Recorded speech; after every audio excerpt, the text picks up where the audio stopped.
18 horas. Notícias de Manaus, Amazonas, Brasil e do mundo.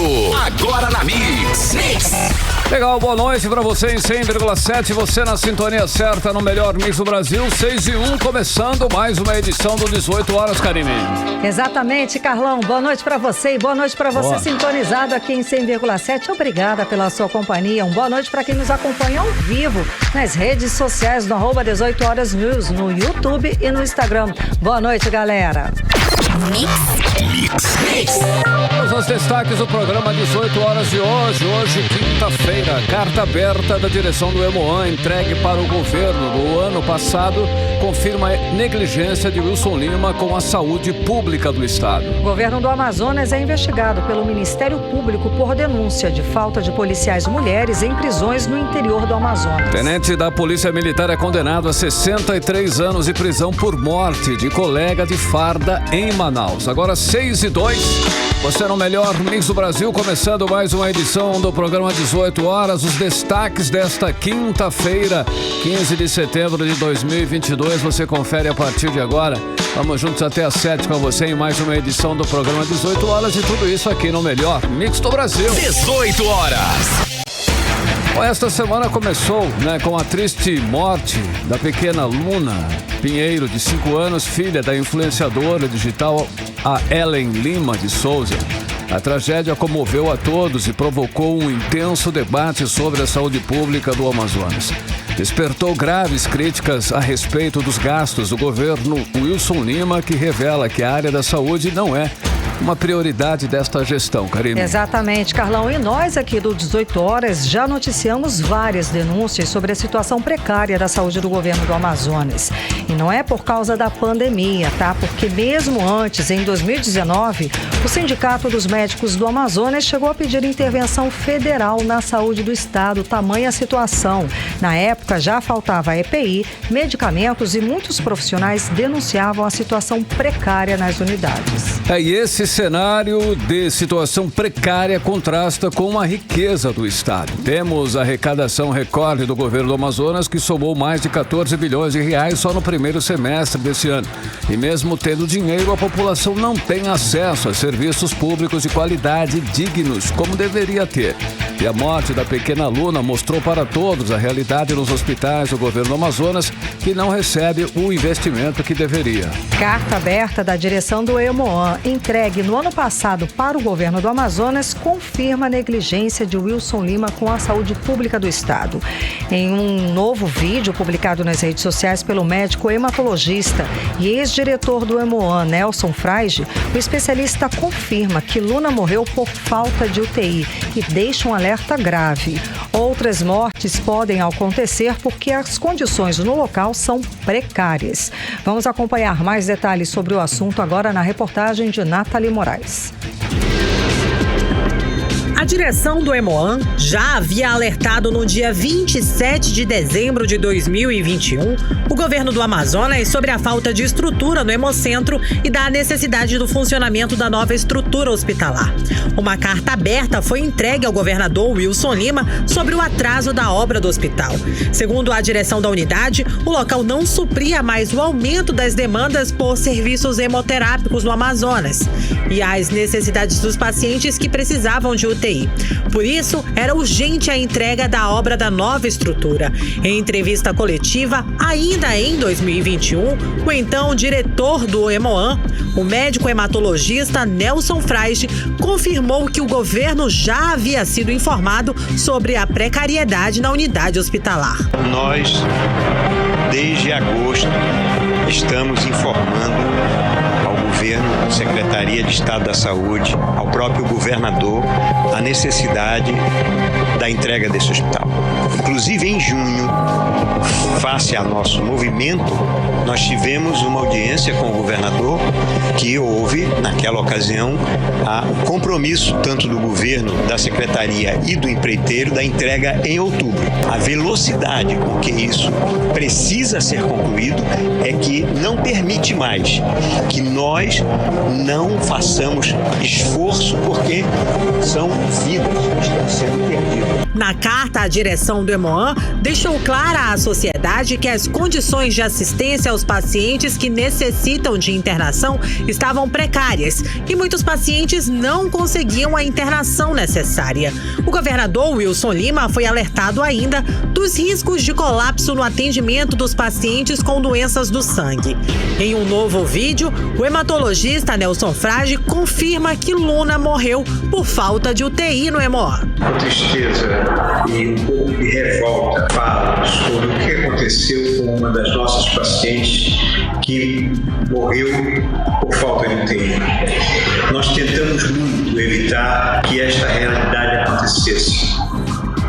Nosso esforço em viabilizar a inauguração do hospital, lamentavelmente, nossa posição, a minha e do Dr. Rodrigo, foi considerada hostil à atual diretora. Vocês lembram do quanto nós fizemos. Lamentavelmente, a situação para muitos pacientes ainda persiste. É importante lembrar que o Hemoan e o hospital é um patrimônio da população e precisa ser inaugurado. A situação do Hospital do Sangue voltou ao noticiário nesta semana após a tragédia da morte na última segunda-feira da pequena Luna Lima, de apenas 5 anos, filha da influenciadora digital Magrinha Ellen, que lutava no Hemoan contra a leucemia. Antes da criança morrer, no início do dia, a influenciadora digital postou um vídeo em suas redes sociais denunciando que não conseguia um leito de UTI para a filha, com críticas diretas ao governador Wilson Lima. Gente, esse hospital, que é onde vai ser a UTI, já era para estar pronto e não tá. E agora eu te pergunto aqui, o governante que tá no comando, o Wilson Lima, cadê o hospital? Qual é a UTI para as crianças? Quando que tu vai entregar? E o pessoal tá atrás de UTI nos hospitais, mas não tem vaga, gente. Não tem vaga. É muita gente precisando. O hospital tá uma calamidade, não tem material. O governo do Amazonas se manifestou em nota, lamentando a morte da criança e afirmando que prestou toda a assistência necessária. Nas redes sociais, a população deixou muitas mensagens de apoio, mas também críticas ao governo do Amazonas. No início da gestão de Wilson Lima, em 2019, as obras do novo prédio do Hemoan estavam em 30%. Naquele ano, o governador pediu um prazo de 2 anos para a conclusão das obras. A assessoria de comunicação do governo do estado não respondeu à nossa solicitação de esclarecimentos sobre a previsão para a inauguração do novo Hospital do Sangue e nem sobre a denúncia da influenciadora sobre a falta de materiais no Hemoan. Nathalie Moraes para o 18 horas. Você está ouvindo 18 horas. Vamos lembrar aqui que a área da saúde deveria ter recebido toda a atenção, principalmente por causa da pandemia. O mundo parou por causa da Covid-19 e a gente percebeu como esta área é importante, como precisa de estratégia e principalmente de investimento. Essa foi a lição, mas aqui no Amazonas vimos o contrário. A transferência de milhões de reais para outras áreas como publicidade e propaganda. Karime, o fato é que a pandemia foi o pior episódio da saúde da história recente do Amazonas. Tivemos as mortes por asfixias, pela falta de oxigênio hospitalar dentro das unidades responsáveis de responsabilidade do governo do Amazonas. Uma tragédia que marcou a vida de todos e escancarou para o mundo o colapso da saúde pública do estado. Um outro fato grave foi a compra superfaturada de ventiladores pulmonares numa loja de vinhos, Karime. E o que temos hoje é o governador Wilson Lima indiciado no relatório final da CPI da Covid do Senado Federal. No texto, ficou estabelecido a responsabilidade do governador do Amazonas e do ex-secretário de Estado de Saúde, Marcelo Campelo, por atos relacionados ao enfrentamento da pandemia. Além disso, Karime Leão, Wilson Lima é réu no Superior Tribunal de Justiça, acusado pelo Ministério Público Federal de crimes como dispensa irregular de licitação, fraude a procedimento licitatório e peculato. No mesmo processo, Wilson Lima também é acusado de ser chefe de uma organização criminosa. Mix. Entrevista do dia. Agora, 6h11, vamos seguir falando sobre a saúde pública do Amazonas. Vamos conversar agora com o presidente do Sindicato dos Médicos do Estado do Amazonas, Dr. Mário Viana. Doutor Mário, muito boa noite, seja bem-vindo ao 18 horas. Doutor, não é de hoje que o senhor fala sobre a falta de estrutura do Hemoan, não é certo? Boa noite. Já é há bastante tempo, Karine, porque há muitos anos atrás, talvez uns 7, 8 anos atrás, eu fiz uma denúncia gravíssima que as crianças do Hemoan que fazem tratamento para leucemia e que precisavam de ter um acesso venoso para medicação de quimioterapia, quase sempre eram levadas ao pronto-socorro da Zona Oeste, onde eu trabalhei, pronto-socorro infantil da Zona Oeste, para fazer esse procedimento em caráter emergencial, o que é errado, né, porque deveria ser planejado, e eram veias dissecadas sem a colocação do bóton, que é um mecanismo que mantém a veia por muito mais tempo e evita que outras veias tenham que ser dissecadas de forma sequenciada. E com isso prejudicando muito o tratamento e colocando em risco de morte a criança. Infelizmente, minhas denúncias ficaram no ar, né? Ministério Público, Tribunal de Justiça, Conselho de Medicina, Sociedade Brasileira de Pediatria, ninguém fez absolutamente nada e eu, inclusive, sofri represálias da direção do pronto-socorro, do próprio Hemoan e da própria Secretaria de Saúde. Então, é lamentável que a gente viva essa situação no nosso estado. A saúde continua há muitos anos, décadas, um caos, é terra de ninguém. Todo mundo faz o que quer e mata. Alô, perdemos o contato. Estamos conversando por telefone com o presidente do Sindicato dos Médicos aqui do estado do Amazonas, o Dr. Mário Viana. Estamos repercutindo a situação do Hemoan, do hospital que presta socorro e também do hospital que deveria ter sido inaugurado, da falta de leitos de UTI e do assunto que foi notícia, a tragédia, a trágica morte da menina Luana, de 5 anos de idade, nessa segunda-feira, por falta de leitos de UTI. Vimos aí toda a situação e também o posicionamento do ex-presidente do Hemoan a respeito do assunto. Ele chegou em 2019, a enviar uma carta aberta ao governo do estado do Amazonas, denunciando toda a situação precária do Hemoan. Agora estamos conversando com o presidente do Sindicato dos Médicos do estado do Amazonas, Dr. Mário Viana, a respeito do assunto. Doutor, então a situação hoje continua precária, né? Quais os principais pontos críticos do Hemoan? Essa questão da UTI já é uma questão antiga também, né? E o Hemoan foi todo reprojetado, gastou-se milhões e não é possível que ainda falte leitos lá, que não tenha essa UTI estruturada para atender os casos graves, não só de adultos, mas de crianças também. Então, a gente lamenta muito aqui a morte dessa criança e alguém deveria ser responsabilizado, né? No caso, é o governo do estado e o secretário de saúde, né? Que, aliás, deu uma entrevista dizendo que não é bem assim. Então, o Ministério Público tem que apurar aonde está a verdade. Aonde que está essa falha? E esse novo hospital, o senhor saberia, como representante do sindicato, explicar para a sociedade em que ponto está esse novo hospital do Hemoan? Não sei com detalhes, porque este governo corrupto, né, sabidamente corrupto, que o governador é réu, né, ele não me deixa mais fiscalizar as unidades de saúde. O sindicato está proibido e a Justiça do Amazonas, que é uma justiça também que precisa dizer por que veio, né, aceitou os argumentos do Estado de que talvez não seja um direito do sindicato, um dever do sindicato fazer a fiscalização. Eu já estou há 2 meses denunciando isso. Os hospitais estão abandonados porque o governador está interessado em se reeleger, talvez para se proteger, né? Até rima, reeleger e proteger, né? E é isso que está acontecendo. E todo mundo finge que não enxerga. Doutor, um outro ponto de carência do Hemoan é a falta de um centro cirúrgico adequado, não é isso? Como está essa situação por lá? Olha, até onde eu saiba não existe esse centro cirúrgico. ainda, até onde eu saiba, as crianças vão encaminhadas para algum lugar, não sei se ainda o pronto-socorro infantil da Zona Oeste, para serem, ter os acessos venosos feitos. Durante um tempo, alguns colegas da empresa de cirurgia foram contactados para serem a referência desses procedimentos lá no Hemoan. Mas realmente eu não saberia dizer com absoluta certeza em que situação está. Mas eu penso que pouco avançou, porque nenhum leito de UTI foi fornecido para essa criança. Infelizmente, aqui os meus sinceros pêsames e condolências a essa mãe que perdeu essa criança, né? Lamento profundamente.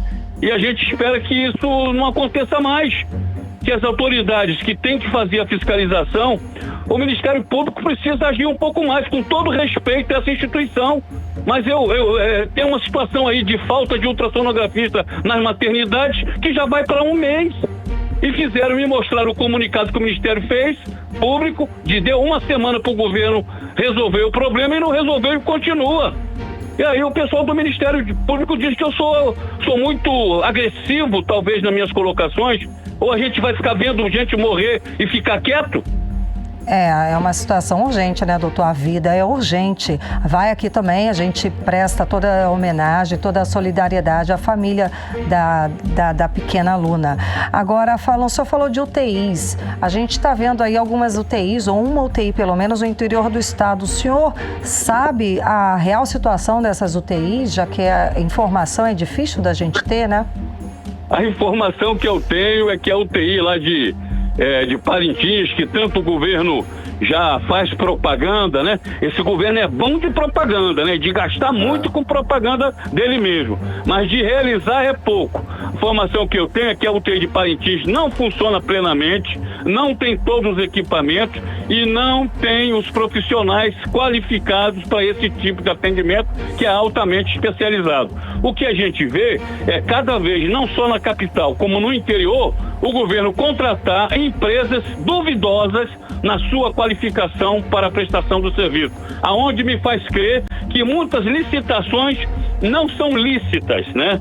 São licitações que possam ser colocadas em dúvida a lisura delas, da forma como elas são realizadas, em que a empresa tem que comprovar que tem a condição de realizar o trabalho, o serviço para o qual ela está sendo contratada, depois que ganha a licitação. Ou seja, é uma coisa totalmente, me parece, absurda, né? Ou seja, tem que errar para depois consertar. E todo mundo continua batendo palma. Doutor, o senhor tem alguma informação sobre as usinas de oxigênio? Não tem problema nenhum. Oi, doutor. Oi. As usinas de oxigênio, o senhor tem alguma informação?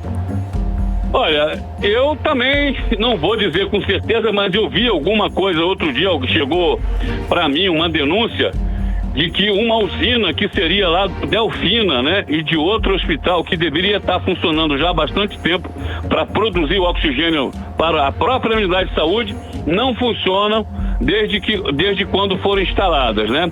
Como eu estou proibido, já há quase 2 meses, né, de fazer as fiscalizações, porque o órgão que mais fiscaliza a área da saúde no Amazonas, nos últimos 10 anos, sempre foi o Sindicato dos Médicos do Amazonas, e eu digo isso com orgulho. O Delfina Aziz só funciona hoje plenamente porque o sindicato bateu sucessivamente antes da pandemia e depois durante a pandemia para que ele ocupasse plenamente os leitos num atendimento à população. Tá entendendo? Um absurdo que o hospital lá, com 400 leitos, funcionava no máximo 100 leitos. Foi o Sindicato dos Médicos que foi para cima, bateu para que isso fosse resolvido. Então, eu quero aqui de novo colocar de público. É impressionante o que a Justiça do Amazonas está fazendo, mantendo esse parecer absurdo da Secretaria de Saúde do Estado, aonde é um médico que é o secretário, e proibir o sindicato de fiscalizar. Isso é um crime contra a humanidade. Agora, doutor, para finalizar, falamos no início do programa que em 2019 o senhor chegou a pedir a intervenção federal na saúde aqui do estado. Seria novamente o caso desse pedido, dessa intervenção, para tentar alinhar a saúde aqui do estado? Olha, eu acho que é caso, as coisas que acontecem no Amazonas há muitos anos, eu tenho dito, é caso de intervenção. Mas possivelmente, Karine, infelizmente, eu já estou meio descrente, né, dos órgãos que deveriam, a Assembleia Legislativa desse estado, dos 24 deputados estaduais, praticamente só 2 é que votaram a favor do impeachment do governador. Os outros 22 se calaram. Não representam o povo, né? E estamos agora em época de eleição, acho que o povo do Amazonas tem que lembrar disso, né?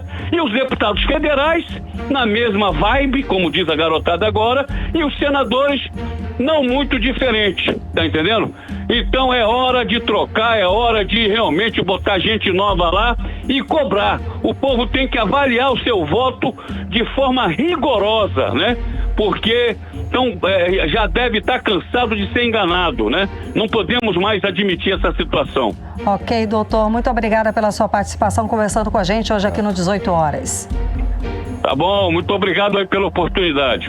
Obrigada, a gente que agradece. Conversamos com o presidente do Sindicato dos Médicos do Estado, doutor Mário Viana. 6h22, você no melhor mix do Brasil. 18 horas. Olha só, da crise da saúde, nós vamos agora para a educação do Amazonas. Escuta essa. Além dos recordes históricos de arrecadação, o governo Wilson Lima pode acumular outro recorde aí. Enfrentar 4 greves de professores. E o motivo? Por não pagar direitos trabalhistas dos profissionais da Secretaria de Educação do Estado. E o alerta do Aspron Sindical, que representa professores e pedagogos de Manaus. Profissionais ligados ao sindicato estão fazendo várias ações de panfletagem em locais públicos, denunciando justamente esse calote do governo Wilson Lima, que não pagou a database dos trabalhadores. E a repórter Odiné Araújo traz os detalhes. O Amazonas nunca enfrentou tantas greves na educação quanto no atual governo. Desde 2019, a categoria faz paralisação anual e quase sempre pelo mesmo motivo: falta de pagamento de direitos trabalhistas. Este ano, a categoria tem feito diversas pressões para que o governo pague 11,54% de database antes das eleições. Caso contrário, vai se reunir no dia 28 de setembro para decidir sobre a possibilidade de uma nova greve na educação, como explica o coordenador de comunicação do Aspron Sindical, Lambert Melo. Temos aí a pretensão de que nós tenhamos a força para que esse pagamento seja feito antes do primeiro turno da eleição, porque nós temos uma análise, uma avaliação de que depois do processo eleitoral, dificilmente nós receberemos o que o governo nos deve. Na Assembleia do dia 28, será feito um balanço do calendário de lutas da entidade. Caso não recebam e a categoria decida pela greve, será a 4ª paralisação na atual gestão, de acordo com Lambert Melo. Nós esperamos que nós não sejamos obrigados a termos que deflagrar mais uma greve contra o governo do estado, contra o governador Wilson Lima, porque essa já seria então a 4ª greve que nós estaríamos fazendo contra o governador Wilson Lima, porque desde o início do seu mandato, essa intransigência, essa falta de diálogo já estava sendo demonstrada pelo governador e nós já fomos obrigados a ter que fazer uma greve já no primeiro ano do mandato, já em 2019, nós tivemos que fazer uma greve. Então, o governador Wilson Lima foi o primeiro governador do estado que sofreu 3 greves no mesmo mandato, greves de trabalhadores da educação, greve de professores. E isso já é um recorde negativo para o histórico aí do governador Wilson Lima, e isso pode ficar ainda muito pior, esse recorde negativo pode ficar ainda piorado se nós formos obrigados a fazermos uma nova greve agora em 2022 por conta também do nosso reajuste salarial. Na greve de 2019, os professores tiveram uma pequena vitória, mas sem conseguirem novos acordos com o governo e com salários congelados desde o primeiro ano do governo Wilson Lima, que mandou congelar o salário de todos os servidores do Amazonas de 2019 a janeiro de 2022, os professores fizeram novas paralisações em 2020 e 2021, quando foram obrigados pelo governo do Amazonas a voltarem ao trabalho presencial em plena pandemia e sem vacina, enquanto as escolas do Brasil inteiro permaneciam fechadas, como explica o professor. Pela forma desastrada e desonesta como o governador Wilson Lima conduziu a questão do tratamento da pandemia da Covid-19 aqui no nosso estado, por todos os problemas que se apresentaram, não só contra a sociedade, mas em especial contra os servidores e mais especialmente contra os professores, nós fomos obrigados a deflagrar greve em 2020 e em 2021, greve chamada Pela Vida. Neste sábado, professores do Aspron Sindical estarão na Feira do Manoa denunciando por intermédio de panfletos o não pagamento de direitos trabalhistas por parte do governo. Odneia Araújo para o 18 horas. Você está ouvindo 18 horas. Agora 6 horas e 26 minutos em Manaus. Vamos conversar com o jornalista Carlos Eduardo Matos, o nosso correspondente em Brasília. Cadu, boa noite.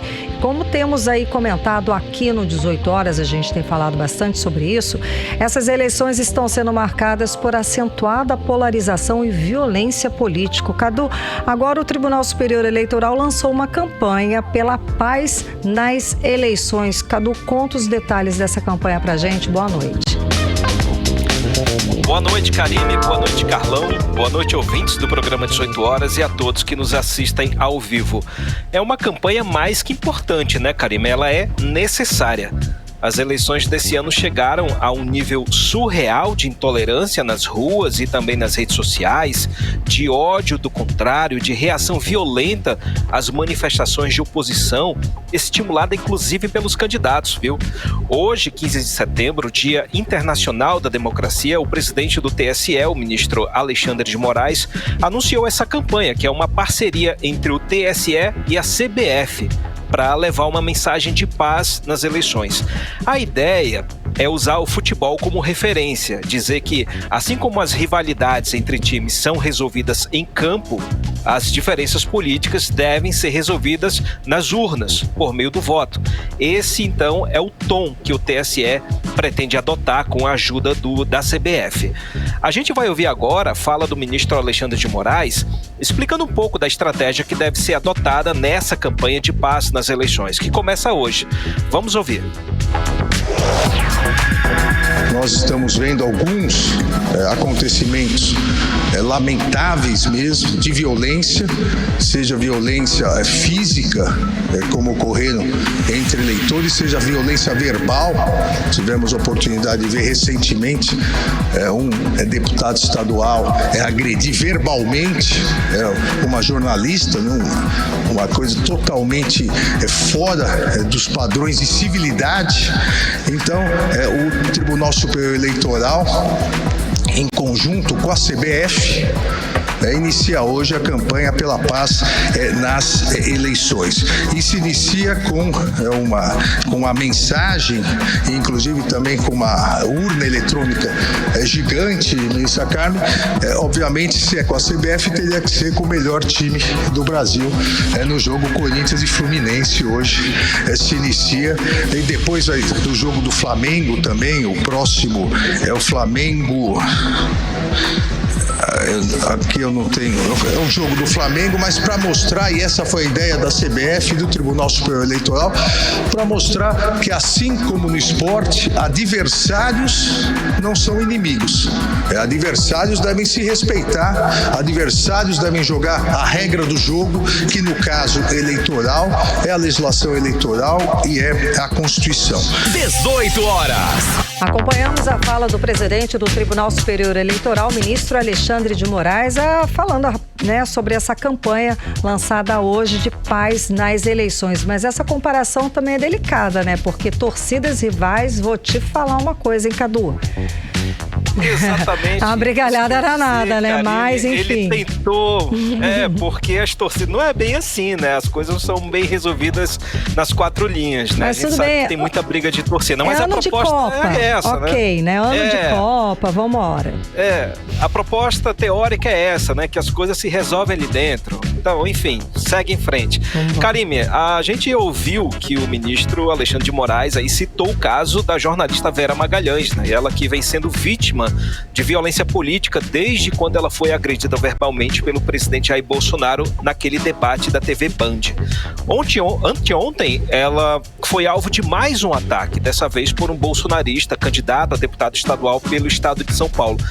Essa agressão, Karime, acabou gerando um impacto político super negativo à campanha do presidente Bolsonaro, porque reabriu uma ferida que estava prestes a ser cicatrizada, correndo aí um novo risco de perder votos do público feminino. Inclusive, eu recebi informações de que os interlocutores da campanha do presidente Bolsonaro tentaram convencê-lo a ele mandar uma mensagem, um tweet, uma mensagem de WhatsApp, digamos assim, para a própria Vera para pedir desculpas ou se solidarizar, mas ele se negou a mandar esse recado. E hoje também, Karime, o TSE deu início à simulação do projeto piloto das urnas eletrônicas que vão ser usadas nas eleições desse ano. É uma forma de analisar a integridade dos equipamentos e também do sistema de votação. A novidade é o dispositivo de biometria, que foi uma reivindicação dos militares. O ministro Alexandre de Moraes acolheu o pedido das Forças Armadas e decidiu então incluir o sistema biométrico de identificação do eleitor.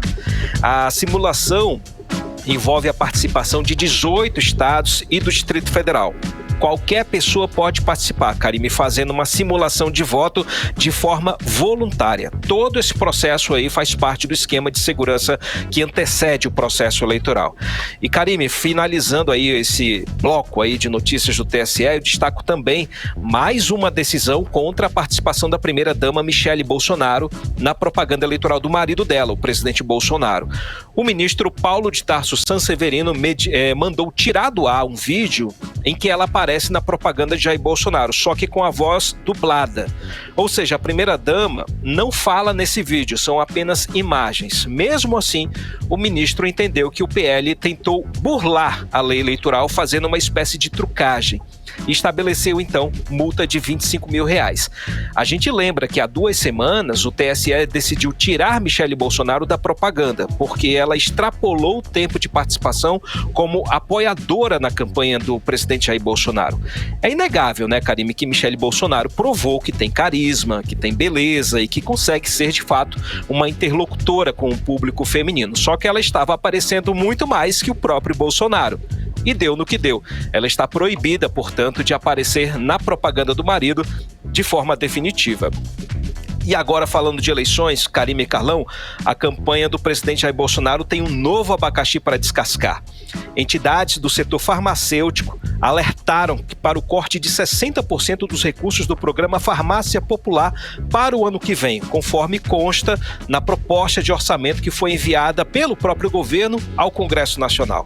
Esse corte afetaria a oferta de medicamentos gratuitos para asma, diabetes, hipertensão e também a distribuição gratuita de fraldas, entre outros problemas, entre outros cortes.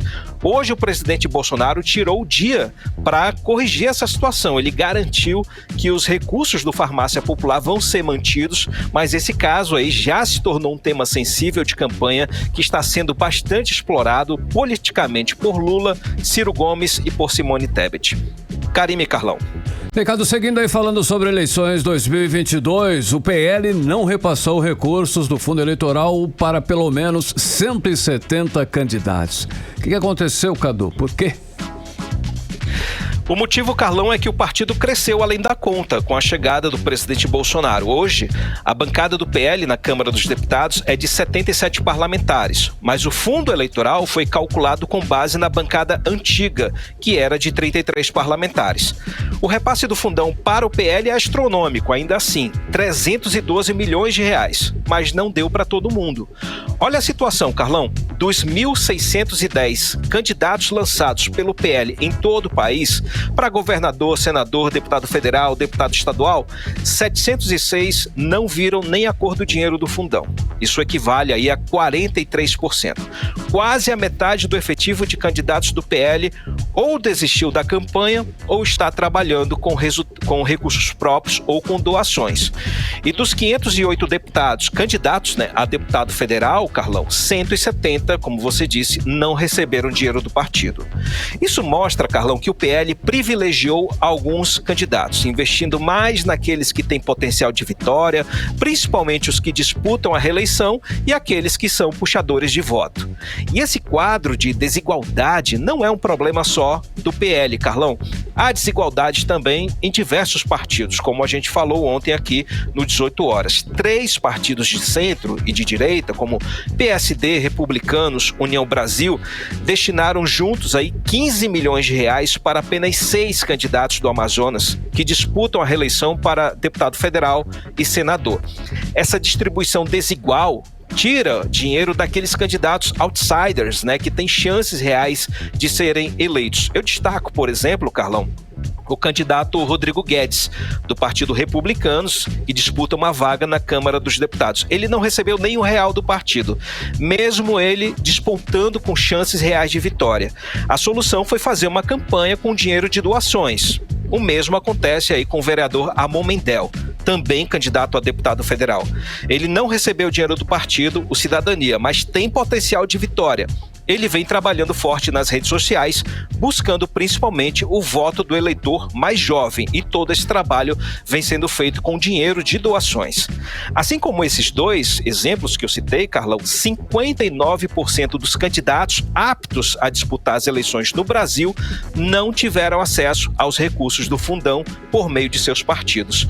Ou seja, Carlão, o fundo eleitoral, que esse ano é de 4 bilhões e 900 milhões de reais, não vem cumprindo seu papel democrático. Esse dinheiro vem sendo investido mais na manutenção do que já existe e muito menos na renovação.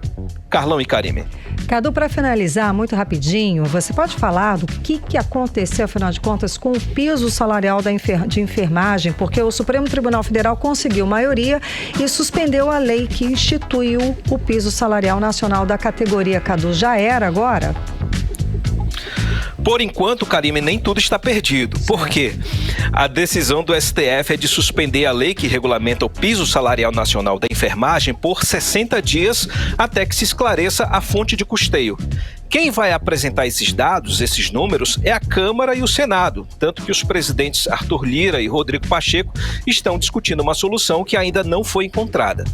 E a falta de solução preocupa mais do que a própria decisão do STF, Karime. Hoje o colegiado formou maioria para determinar a suspensão do piso salarial nacional, que não vem sendo cumprido pelas empresas de saúde, pelos hospitais, pelos governos estaduais, pelas prefeituras, enfim. O placar foi de 5-3. E essa situação preocupa também os profissionais farmacêuticos e fisioterapeutas, Karime, que também estão na luta por um piso salarial nacional. A decisão do STF acaba gerando uma jurisprudência, ou seja, vai ser usado certamente como exemplo pelos empresários desses setores para também brecar a criação de pisos salariais.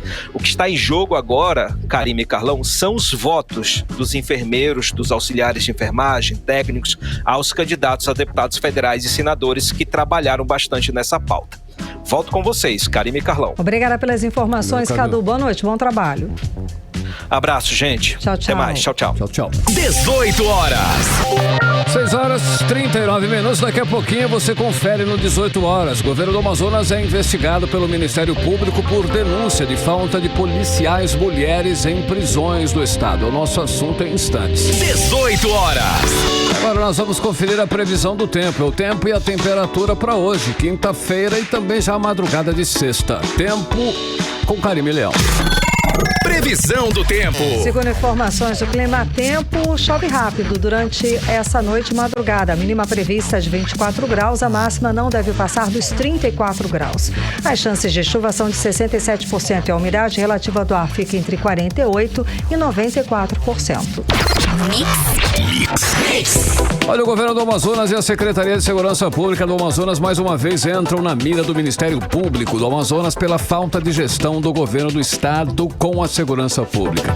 Dessa vez o motivo é a falta de policiais mulheres em prisões do interior, em Carime. Exatamente, Carlão. E se isso for constatado, é uma falha grave de gestão com cumprimento básico de direitos humanos. O Ministério Público deu um prazo de 10 dias para que o governo do Amazonas apresente o quadro de funcionárias de policiais militares do sexo feminino. Hector Silva traz os detalhes pra gente. O Ministério Público Estadual abriu procedimento administrativo para apurar a falta de policiais mulheres no quadro de funcionários da Polícia Militar do Estado do Amazonas.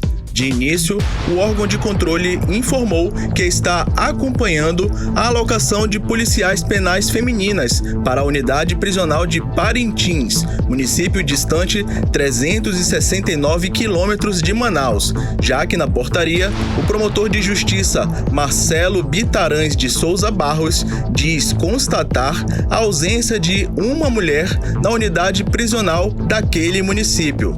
O professor de Direito Penal, Evine Stallon, explica que é grave o Estado não disponibilizar uma policial mulher para fazer vistoria a mulheres que cumprem pena em regime fechado. Lá na Lei de Execução Penal, afirma que os estabelecimentos penais destinados a mulheres devem ter agentes exclusivamente do sexo feminino. Aí entra outra questão.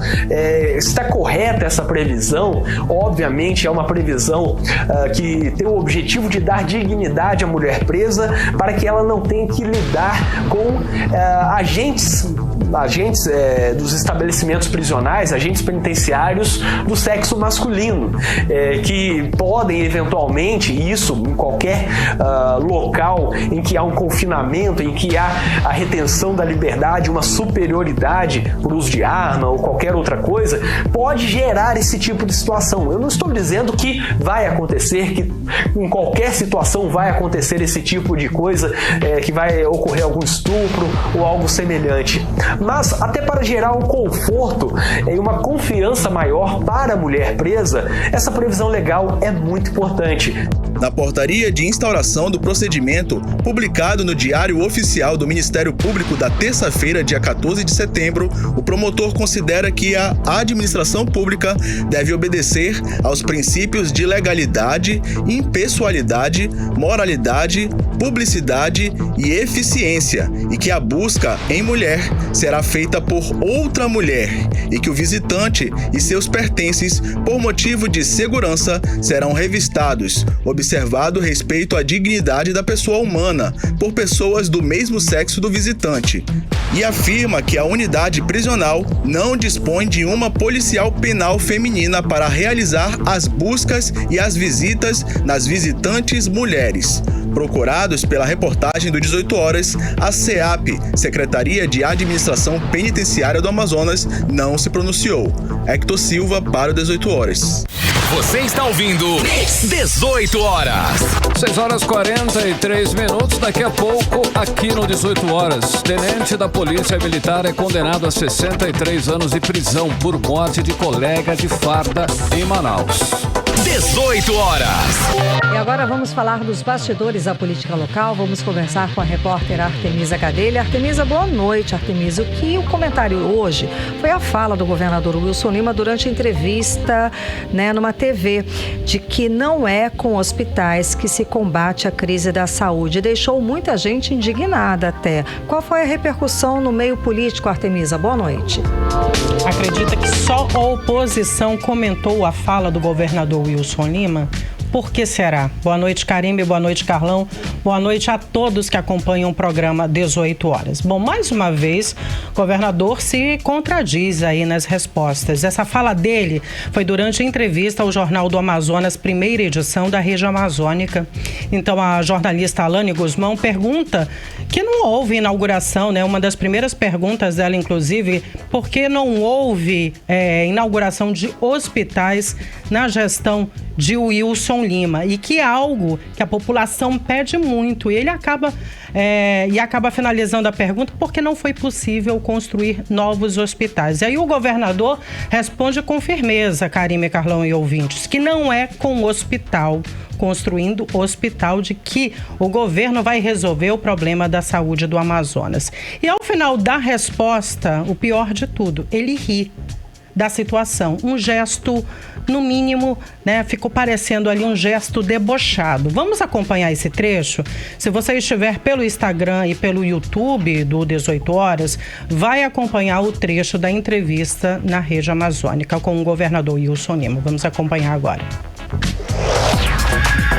Não houve a inauguração de hospitais, que é algo que a população pede muito.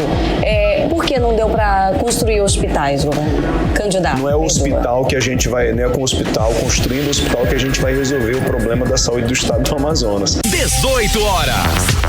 Acompanhamos a entrevista aí na Rede Amazônica com o governador Wilson Lima. Dá para perceber no final, né? Um gesto debochado, um certo risinho, e fica difícil até a gente comentar essa resposta do governador com esse risinho no final. É algo que impacta a gente, né? Muita gente, inclusive, criticou, comentando que o governador debochou de um assunto tão delicado, que é a saúde do Amazonas, por tudo que a população passou durante a pandemia.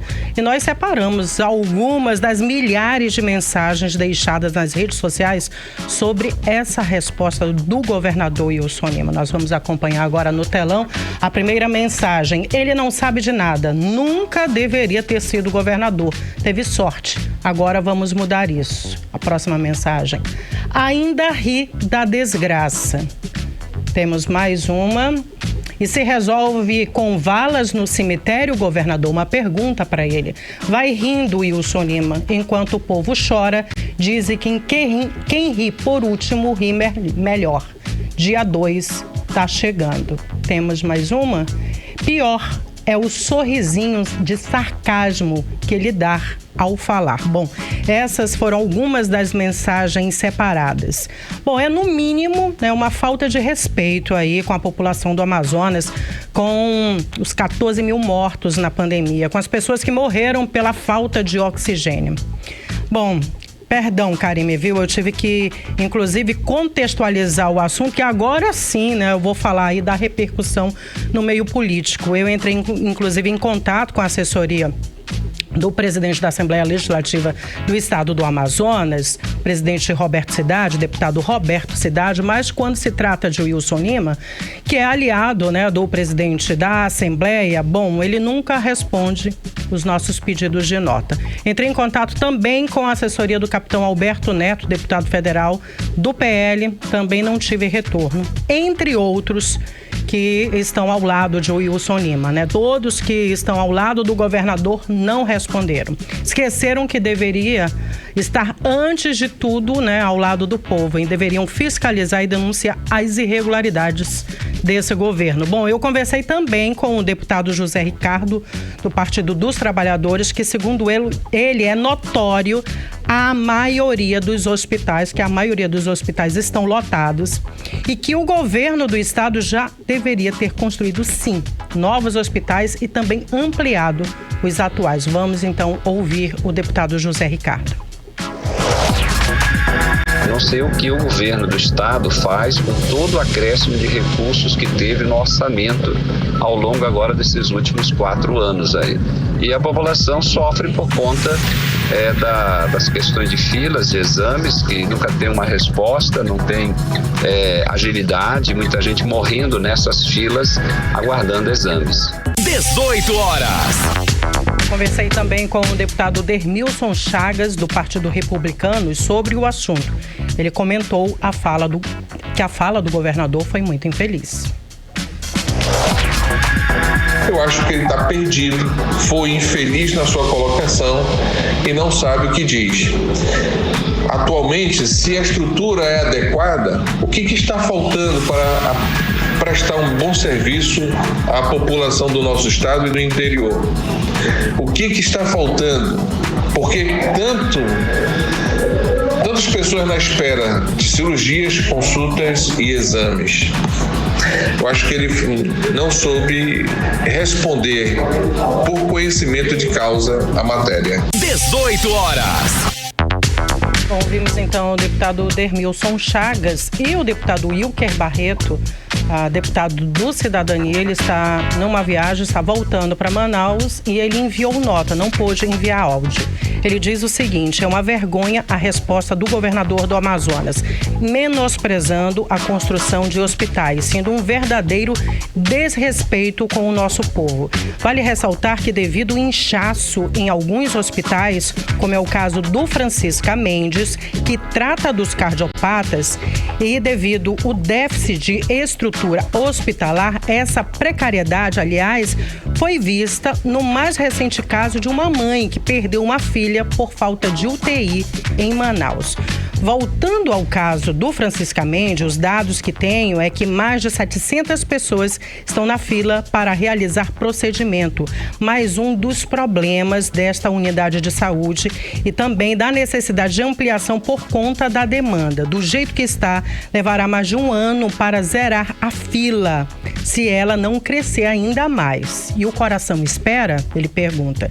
Infelizmente, a resposta do governador mostra a total falta de gestão, controle e conhecimento da área da saúde do Amazonas. Bom, esse foi o posicionamento do deputado Wilker Barreto. E voltando à entrevista da Rede Amazônica, a primeira pergunta foi justamente sobre ele ser réu no Superior Tribunal de Justiça por supostos crimes cometidos na pandemia, por liderar uma organização criminosa na compra superfaturada de ventiladores pulmonares numa loja de vinhos. Finalizando a pergunta da seguinte forma: se o senhor, em vez de candidato, fosse apenas eleitor, o senhor votaria num candidato com esse retrospecto?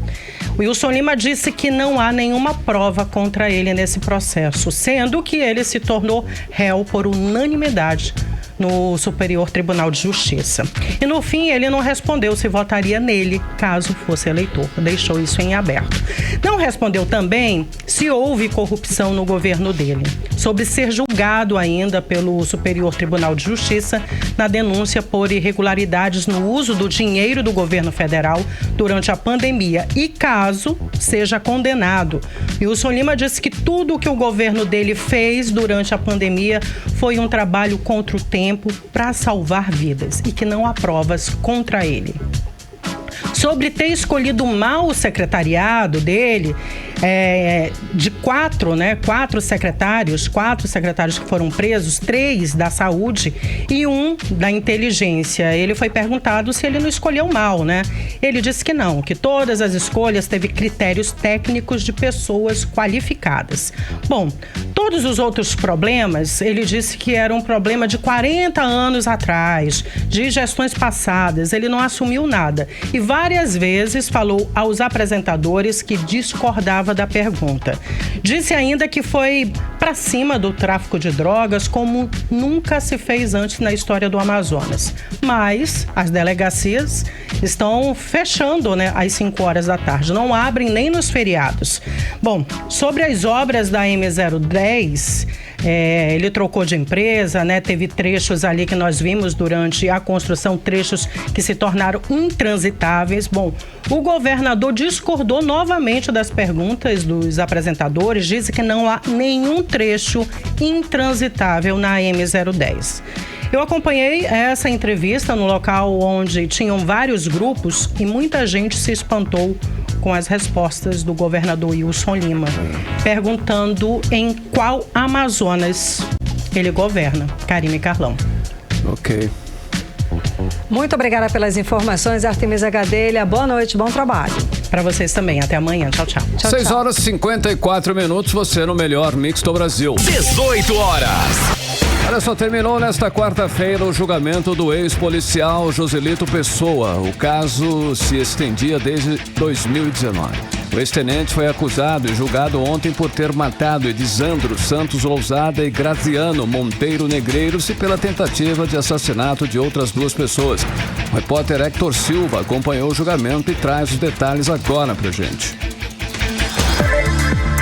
A terceira vara do Tribunal do Júri da Comarca de Manaus condenou Joselito Pessoa Anselmo a 63 anos de prisão pelos crimes de homicídio qualificado contra Edisandro Santos Lousada e Graciano Monteiro Negreiros e tentativa de homicídio contra Robson Almeida Rodrigues e Lurdenilson Lima de Paula. O crime ocorreu no dia 5 de janeiro de 2019 na rua Monte Oreb, bairro Colônia Santo Antônio, zona norte de Manaus. O júri popular relativo à ação penal começou às 9h08 da quarta-feira e encerrou por volta das 22h30 no plenário do júri do Fórum de Justiça Ministro Enoque Reis, na zona sul de Manaus. Na leitura da sentença, o juiz-presidente da sessão de julgamento, Lucas Couto Bezerra, decretou a prisão para o cumprimento provisório da pena. De acordo com a denúncia do Ministério Público, o crime aconteceu na madrugada do dia 5 de janeiro de 2019, na rua Monte Oreb, bairro Colônia Santo Antônio, zona norte de Manaus. No dia do crime, os policiais usavam uma viatura da Polícia Militar descaracterizada e tinham acabado de sair de uma comemoração iniciada na delegacia.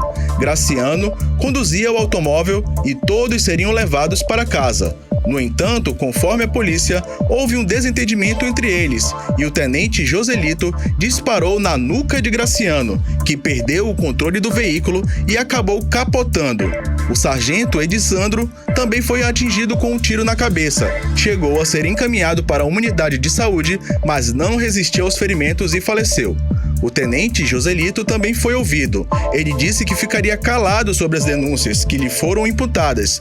No entanto, ao ser questionado pelo juiz se gostaria de dar a sua versão dos fatos, negou ter efetuado os disparos. Na sessão de julgamento realizada no Fórum Ministro Enoque Reis, o major Lurdenilson Lima de Paula afirmou que Joselito disparou contra eles de dentro do veículo em que todos estavam. Também disse que o tenente não lhe ofereceu ajuda nenhuma após o ocorrido e que desde lá não teve mais contato com Joselito.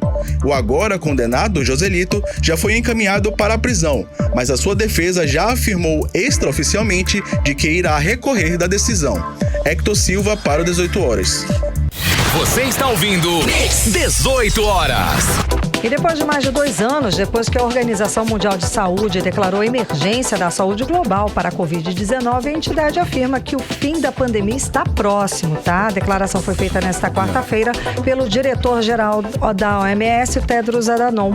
Ele disse que já é possível enxergar o fim da pandemia de Covid, mas ressaltou que ela ainda não terminou. Vamos aos detalhes com a repórter Nathalie Moraes. O diretor-geral da Organização Mundial de Saúde, Tedros Adhanom, afirmou nesta quarta-feira que o mundo nunca esteve em uma posição tão favorável para acabar com a pandemia de Covid-19 e pediu aos países que mantenham seus esforços contra o vírus que matou mais de 6 milhões de pessoas no mundo. As mortes por Covid-19 na semana passada foram as mais baixas desde março de 2020. Embora a OMS preveja ondas futuras contínuas de infecções por Covid-19, o mundo tem ferramentas em mãos como a vacina antiviral para prevenir infecções graves da doença. A Fundação Oswaldo Cruz vem alertando que a estagnação e a desigualdade na cobertura vacinal são alguns riscos enfrentados aqui no Brasil no combate à Covid-19. Aqui no Amazonas, mais de 1 milhão de pessoas estão com a vacina contra a Covid-19 em atraso. Só em Manaus, 636 mil pessoas não tomaram a terceira dose e 364 mil não tomaram a 4ª dose dos imunizantes, segundo informações do Vacinômetro. O epidemiologista da Fiocruz Amazônia, Gésen Orellana, alerta para um novo aumento no número de casos positivos da doença.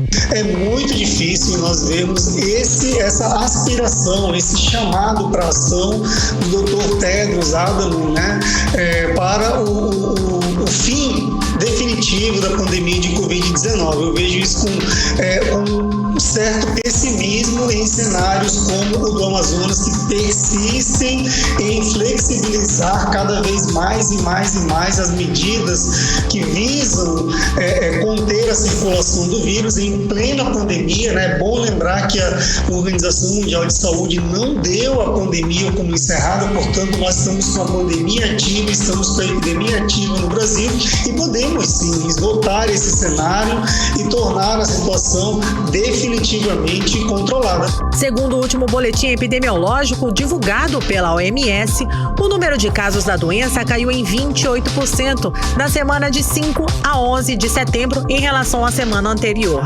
As mortes diminuíram em 22%, alcançando menos de 11 mil pessoas. Aqui no Amazonas, nas últimas 24 horas, foram confirmados 124 novos casos de coronavírus, sem registros de morte pela doença. Nathalie Moraes para o 18 horas. Você está ouvindo 18 horas. 7 em ponto, seguimos direto para o editorial 18 horas. Editorial 18 horas. O Amazonas tem hoje milhares de pessoas na situação chamada tecnicamente de insegurança alimentar grave. Os dados do segundo inquérito nacional sobre insegurança alimentar mostram que 1 em cada 4 pessoas no Amazonas ainda passa fome. Segundo os dados divulgados nesta semana, as populações do norte e do nordeste são as que proporcionalmente mais passam fome no país. No Amazonas, a proporção de pessoas nesta situação é bem maior do que a média nacional.